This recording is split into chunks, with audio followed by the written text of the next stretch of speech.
Ini Pak Guru ngomong-ngomong masa depan Pak Guru, ini ada berita yang sangat mengkhawatirkan buat Mimin nih. Saya ngambil beritanya dari Volk Aktif.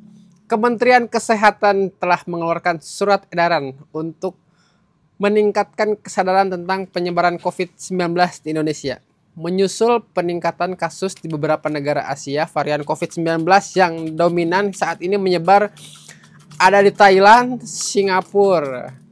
Keduanya subvarian yang lain, dan di Hong Kong, Malaysia juga meningkat. Gimana ini Pak Guru? Saya yakin masyarakat Indonesia tidak akan meningkatkan kewaspadaannya.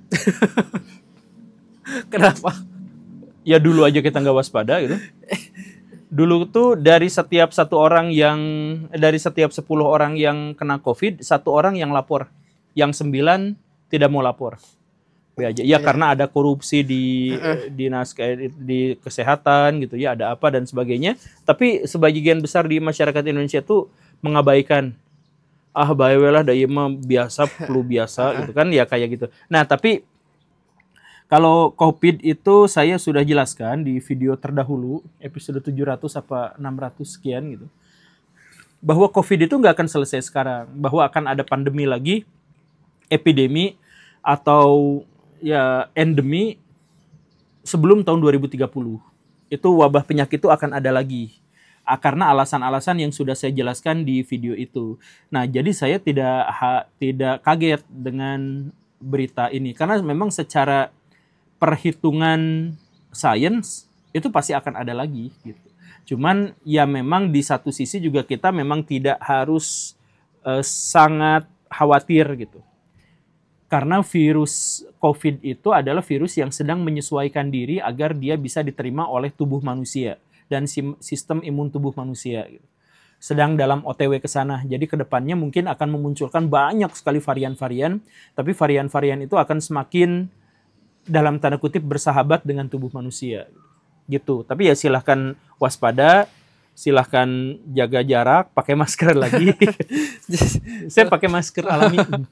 Tapi jangan, semoga tidak sampai kayak tahun waktu itu ya, 3 tahun kita pandemi.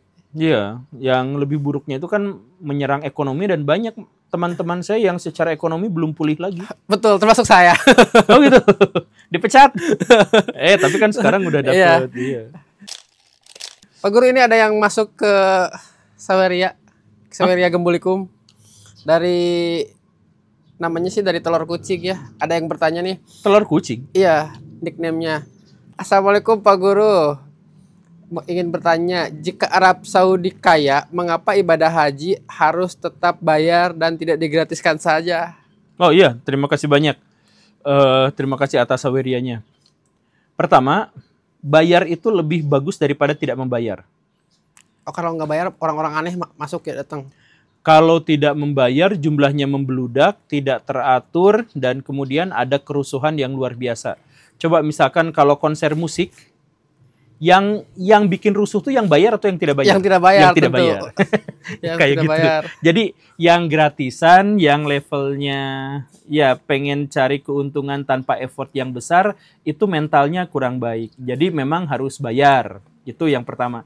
Jadi sekaya apapun Saudi Arabia, dia tetap harus membayar. Atau misalkan contoh lain, di negara-negara yang BBM-nya murah, itu BBM tuh cenderung untuk dia boros-boroskan daripada di negara-negara yang BBM-nya mahal. Jadi berbayar tuh sebenarnya bagus. Karena ketika kita membayar, ada pengorbanan, ada effort yang kita keluarkan, kita menjadi lebih sayang pada barang itu. Ada barang yang sengaja dijual sangat mahal, walaupun nilainya tuh nggak mahal-mahal amat. Ada kan? Itu tujuannya apa? Tujuannya adalah siapa yang memilikinya akan menjadi sayang banget sama barang itu, karena sudah mengeluarkan seharga itu gitu kurang lebihnya tuh. Nah, itu yang pertama. Kemudian yang kedua, Arab Saudi itu tetap tidak akan menggratiskan ibadah haji. Karena apa? Karena mereka 15% harta kekayaannya didapatkan dari turisme spiritual itu. Kalau misalkan hanya dari minyak yang terus-terusan menurun, ya mereka tidak akan bertahan baik, tidak akan bisa bertahan lama gitu ya. Cuman saran saya dari dulu sih, ini mah saran ya. Seharusnya Mekah dan Madinah itu tidak boleh dikuasai Saudi Arabia, Apa tapi dikuasai oleh seluruh kaum muslimin. Karena itu tuh gak boleh milik satu negara? negara.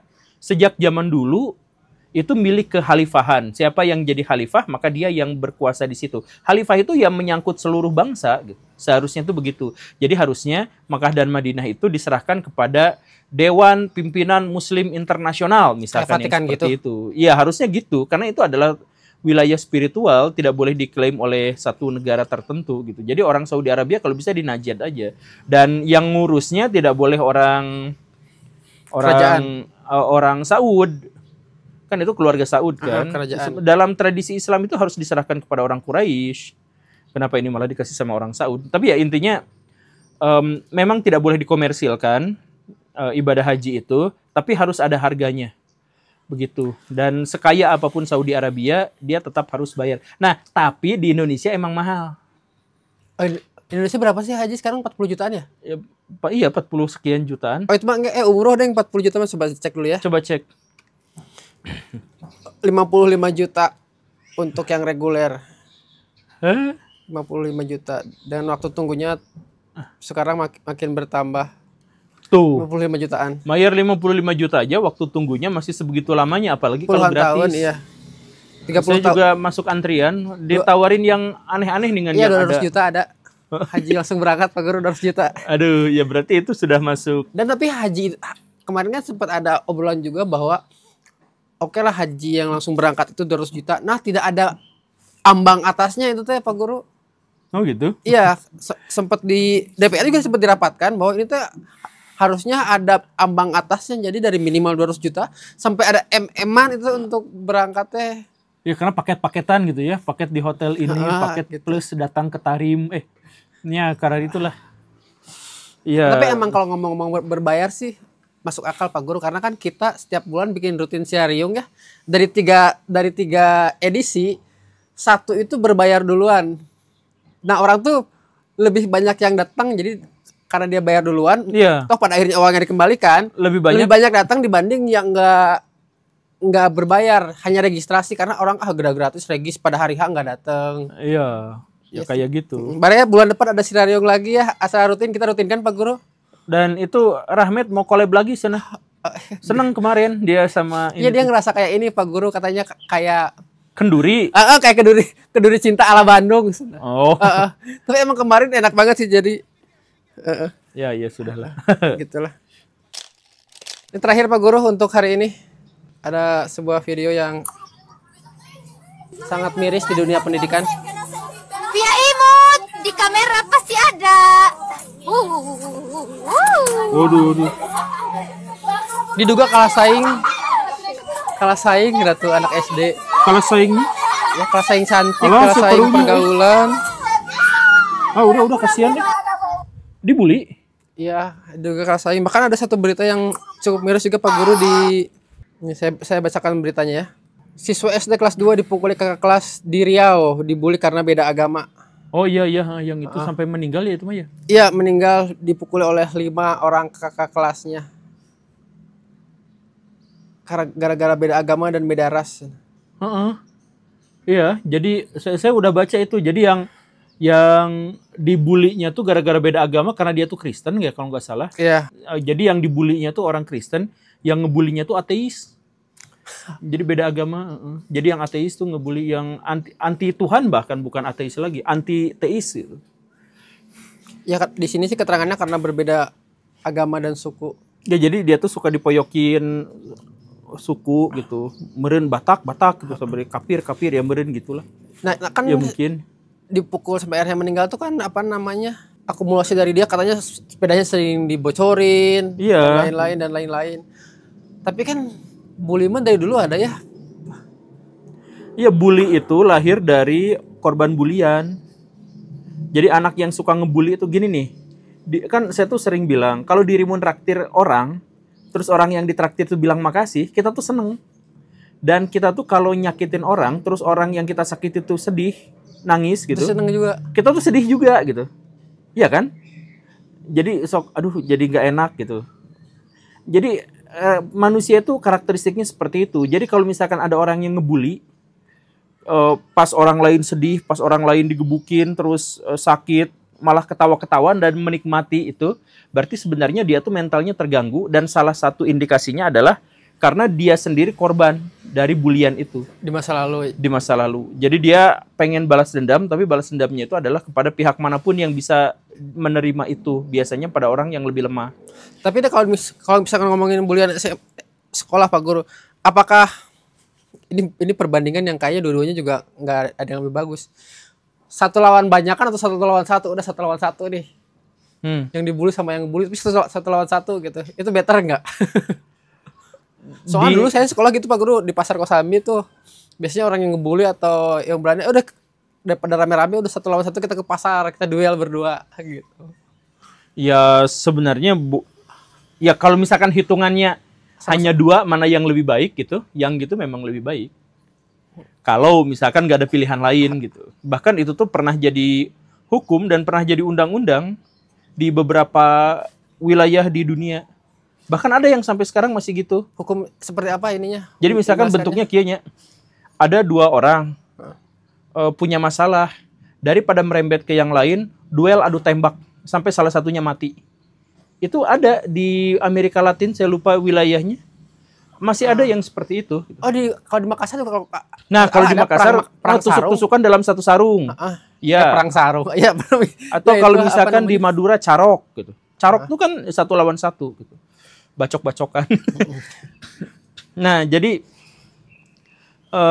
ya itu buruk sih. Cuman maksudnya kenapa ada beberapa masyarakat yang melegalkan itu, karena mereka menganggap bahwa itu tuh jauh lebih baik daripada mereka masing-masing menggalang kekuatan, mereka cari teman gini-gini atau cari teman-teman lalu perang antar kampung gitu. Gitu. Daripada begitu ya mendingan begitu gitu. Itu sekali lagi ya, saya nggak menganjurkan, cuman kalau memang pilihannya cuma ada dua gitu, nggak ada pilihan yang lain ya memang begitu. Itu.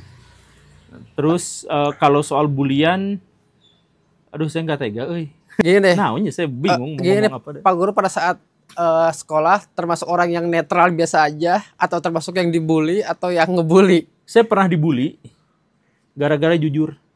Oh, yang waktu diceritain teh waktu Iya, dan yang ngebully saya itu kepala sekolah. Kepala sekolah, murid, semua gitu. Jadi saya itu nggak bisa ngadu dulu mah. Kan kalau sekarang mah ngadu ke kepala sekolah dibelaan gitu kan, ke wali kelas dibelaan. Saya mah sekarang udah mah dibully.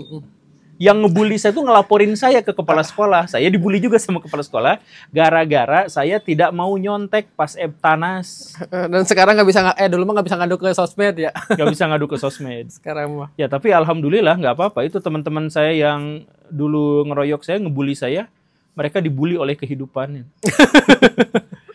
Sulit untuk mencari nafkah, saya lihat sekarang ya. Itu penutup yang bagus. Oke Pak Guru. Ini deh untuk yang korban bully semangat aja lah. Mungkin itu yang satu udah meninggal.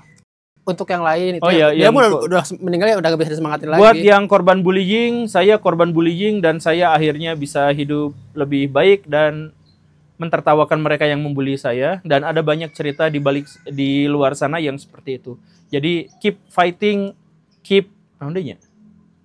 Atau ya udah menjauh aja, bertahan sejauh ini gitu. Ya belajar untuk menjadi lebih manusiawi lah untuk yang dibulinya ya, bukan untuk yang ngebully mah udah susah ya udah. Karena kan gerombolan biasanya kan satu lawan banyak. Iya, udah gerombolan. Oke, Pak Guru terima kasih untuk hari ini, sampai jumpa besok. Assalamualaikum warahmatullahi wabarakatuh. Waalaikumsalam warahmatullahi wabarakatuh.